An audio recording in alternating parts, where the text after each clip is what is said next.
പഴവും അരിപ്പൊടിയും കൊണ്ടുള്ള ഈ ഈസി ആയിട്ടുള്ള സ്നാക്ക് റെഡിയാക്കാനായിട്ട് ഇത് ഞാനിപ്പോൾ ഇവിടെ എടുത്തിട്ടുള്ളത് ഈ ഒരു മീഡിയം സൈസിലുള്ള നേന്ത്രപ്പഴമാണ് കേട്ടോ. അപ്പോൾ കുറച്ച് പഴുത്ത പഴം എടുക്കുകയാണെങ്കിൽ കൂടുതൽ നല്ലതായിരിക്കും. പിന്നെ ഞാനിവിടെ എടുത്തിട്ടുള്ളത് ഇത് ഒരു 1/4 കപ്പോളം അരിപ്പൊടി. അരിപ്പൊടി എന്ന് പറയുന്നത് പുട്ടുപൊടി എടുക്കാനായിട്ട് പാടില്ല. നമ്മൾ ഇടിയപ്പം അതുപോലെ അപ്പമൊക്കെ ചുടാൻ ഉപയോഗിക്കുന്ന നൈസായിട്ടുള്ള പൊടി കേട്ടോ. അതായത് ഒട്ടും തരികളില്ലാത്ത പൊടി വേണം നമുക്ക് എടുക്കാനായിട്ട്. അതൊരു 1/4 കപ്പോളം എടുത്തിട്ടുണ്ട്. പിന്നെ ഇത് ഞാനിവിടെ എടുത്തിട്ടുള്ളത് ഒരു 1/4 കപ്പോളം പഞ്ചസാരയാണ്. അപ്പം മധുരത്തിൻ്റെ അളവ് എന്ന് പറയുന്നത് എപ്പോഴും ഞാൻ പറയുന്നത് പോലെ നിങ്ങളുടെ ഇഷ്ടത്തിനനുസരിച്ച് ചെയ്യുക. ഒരുപാട് മധുരം വേണമെന്നുള്ളവർക്ക് ഒരു 1/2 കപ്പ് വരെ പഞ്ചസാര എടുക്കാം കേട്ടോ. പക്ഷേ 1/4 കപ്പ് എന്നുള്ളത് ഈ ഒരു സ്നാക്കിന് കണക്കായിട്ടുള്ള മധുരമാണ്. ഒരുപാട് അങ്ങോട്ട് കുറവുമല്ല, എന്നാൽ തീരെ അങ്ങോട്ട് കൂടുതലും അല്ല. അപ്പം നിങ്ങളുടെ ഇഷ്ടത്തിനനുസരിച്ച് മധുരം ഒന്ന് ഇട്ട് കൊടുക്കുക കേട്ടോ. അപ്പോൾ ഇതൊക്കെയാണ് ഈ മൂന്നെണ്ണമാണ് മെയിനായിട്ടുള്ള ഇൻഗ്രീഡിയൻസ്. അപ്പോൾ നമുക്ക് പെട്ടെന്ന് തന്നെ ഇതെങ്ങനെ ചെയ്യുന്നതും കൂടി നോക്കാം. ഇനി ഇതേ സ്റ്റൗവിൽ ഞാനൊരു പാൻ വെച്ച് കൊടുത്തിട്ടുണ്ട്. ആ പാൻ അത്യാവശ്യം നന്നായിട്ട് ചൂടാകുന്ന സമയത്ത് ഇത് നമ്മൾ എടുത്തു വെച്ച പഴം ചെറുതായിട്ട് കട്ട് ചെയ്തതിന് ശേഷം നമുക്ക് ഈ പാനിലോട്ട് മുഴുവനായിട്ട് അങ്ങോട്ട് ഇട്ട് കൊടുക്കാം. ഇനി ഇതിൻ്റെ കൂടെ തന്നെ നമ്മൾ എടുത്തു വെച്ച പഞ്ചസാരയും കൂടി ഞാൻ ഇട്ട് കൊടുക്കുന്നുണ്ട്. ഇതിലോട്ട് ഒരു 1/2 കപ്പോളം സാധാരണ വെള്ളം കൂടി നമുക്കങ്ങോട്ട് ഒഴിച്ചു കൊടുക്കാം.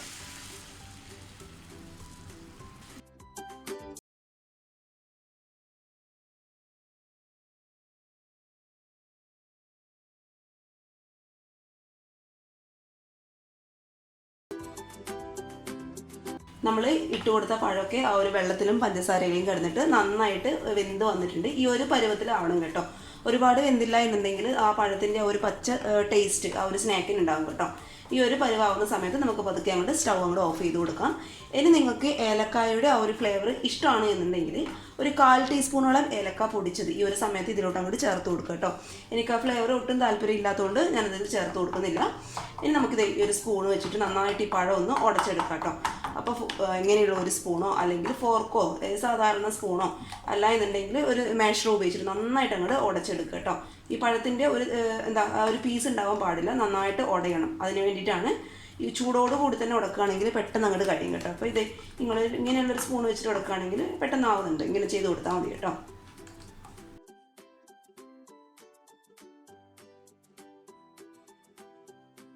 ഇത് ഉടച്ചെടുത്ത പഴം കംപ്ലീറ്റ് ആയിട്ട് ഞാൻ മറ്റൊരു പാത്രത്തിലോട്ട് ചൂടോട് കൂടി തന്നെ മാറ്റി കൊടുത്തിട്ടുണ്ട്. ഇനി നമുക്ക് ഇതിലോട്ട് ചേർത്ത് കൊടുക്കേണ്ടത് അരിപ്പൊടിയാണ്. അപ്പോൾ അരിപ്പൊടി ചേർക്കുമ്പോൾ ശ്രദ്ധിക്കുക, എല്ലാം കൂടി ഒരുമിച്ച് ചേർക്കേണ്ട ആവശ്യമില്ല. കുറച്ചായിട്ട് ചേർത്തിട്ട് നമുക്ക് കൈ വെച്ചിട്ട് തന്നെ, അല്ലെങ്കിൽ ഒരുപാട് ചൂടുണ്ട് എന്നുണ്ടെങ്കിൽ ഒരു സ്പൂൺ വെച്ചിട്ട് നന്നായിട്ട് ആദ്യം അങ്ങോട്ട് മിക്സ് ചെയ്ത് കൊടുക്കുക കേട്ടോ. അരിപ്പൊടി ആവശ്യത്തിന് മാത്രം ചേർത്ത് കൊടുത്താൽ മതി. ഈ അരിപ്പൊടി ചേർക്കുന്നതോറും നമ്മുടെ ബാറ്റർ ഒന്ന് കട്ടിയായിട്ട് വരും. നന്നായിട്ട് നമുക്ക് കയ്യിലിട്ട് ഉരുട്ടാൻ പാകത്തിലുള്ള കട്ടിയാക്കി എടുക്കണം കേട്ടോ. അതുവരെ ഇത് അരിപ്പൊടി ഉപയോഗിച്ചിട്ട് നന്നായിട്ട് അങ്ങോട്ട് മിക്സ് ചെയ്ത് കൊടുക്കുക. കുറച്ചായിട്ട് ചേർത്ത് കൊടുത്താൽ മതി കേട്ടോ. എല്ലാം കൂടി ഒരുമിച്ച് ചേർത്ത് കഴിഞ്ഞാൽ അരിപ്പൊടി കൂടിക്കഴിഞ്ഞാൽ പിന്നെ നമുക്കൊന്നും ചെയ്യാൻ പറ്റാത്ത രീതിയിലാവും. അതുകൊണ്ട് ഇത് കുറച്ചായിട്ട് ചേർത്ത് കൊടുത്ത് നന്നായിട്ട് അങ്ങോട്ട് മിക്സ് ചെയ്ത് കൊടുക്കുക.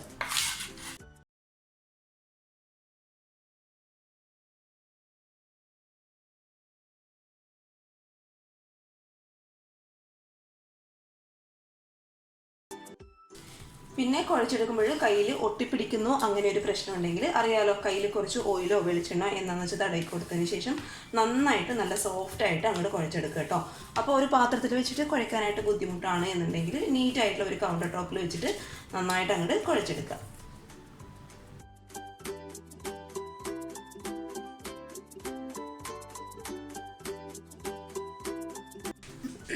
ഇത് രണ്ടും കൂടി ഞാൻ നല്ല സോഫ്റ്റായിട്ട് കുഴച്ചെടുത്തിട്ടുണ്ട്. അഥവാ നിങ്ങൾ കുഴച്ചെടുക്കുമ്പോൾ ഒരുപാട് ഹാർഡാവുന്ന, അതായത് ഒരുപാട് കട്ടിയാവുന്ന എന്ന് തോന്നുന്നുണ്ടെങ്കിൽ ചെറു ചൂടുവെള്ളം ഒഴിച്ചു കൊടുത്ത് ഈ മാവ് ഒന്ന് അഡ്ജസ്റ്റ് ചെയ്ത് കൊടുക്കുക കേട്ടോ.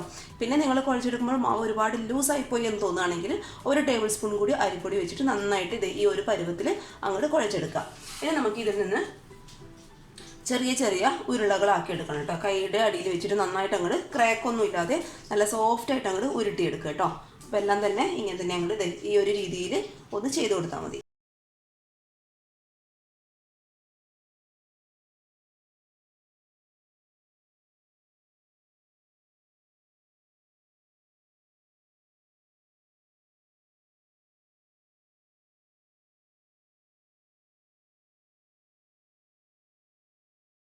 ഇതേ മുഴുവനായിട്ട് ഞാനിവിടെ ഉരുട്ടിയെടുത്തിട്ടുണ്ട്. ഇനി ഞാൻ ചെയ്യാൻ പോകുന്ന സ്റ്റെപ്പ് എന്താണെന്ന് വെച്ചാൽ ഞാൻ ഇതിലോട്ട് കുറച്ച് ഓട്സ്, ഒരു പാത്രത്തിൽ കുറച്ച് ഓട്സ് എടുത്തിട്ടുണ്ട്. അപ്പോൾ ഓട്സിന് പകരമായിട്ട് നിങ്ങൾക്ക് വേണമെന്നുണ്ടെങ്കിൽ ബ്രെഡ് ക്രംസ് ഉപയോഗിക്കാം കേട്ടോ. അപ്പോൾ നിങ്ങളുടെ ഇഷ്ടത്തിനനുസരിച്ച് ചെയ്യാം. ഇനി നമ്മൾ ചെയ്യാൻ പോകുന്നത് ഇതിൽ നിന്ന് ഒരു ഉരുളി എടുക്കുക, കുറച്ച് വെള്ളം ഇതിൻ്റെ മുകളിലോട്ട് അങ്ങോട്ട് ആക്കി കൊടുക്കുക കേട്ടോ.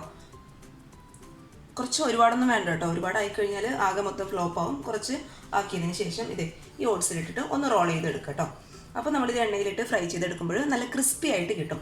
അപ്പോൾ അതാണ് ഞാൻ പറയുന്നത്, നിങ്ങളുടെ ഇഷ്ടത്തിനനുസരിച്ച് എടുക്കുക. ഓട്സ് ആണെങ്കിൽ ഓട്സ് എടുക്കുക, അല്ല എന്നുണ്ടെങ്കിൽ ഞാൻ നേരത്തെ പറഞ്ഞ പോലെ ബ്രെഡ് ക്രംസ് ആണെങ്കിൽ ബ്രെഡ് ക്രംസ് എടുക്കുക കേട്ടോ. ഈ ഒരു രീതിയിൽ ഓട്സിൽ നന്നായിട്ട് കോട്ടാക്കി എടുക്കുക കേട്ടോ.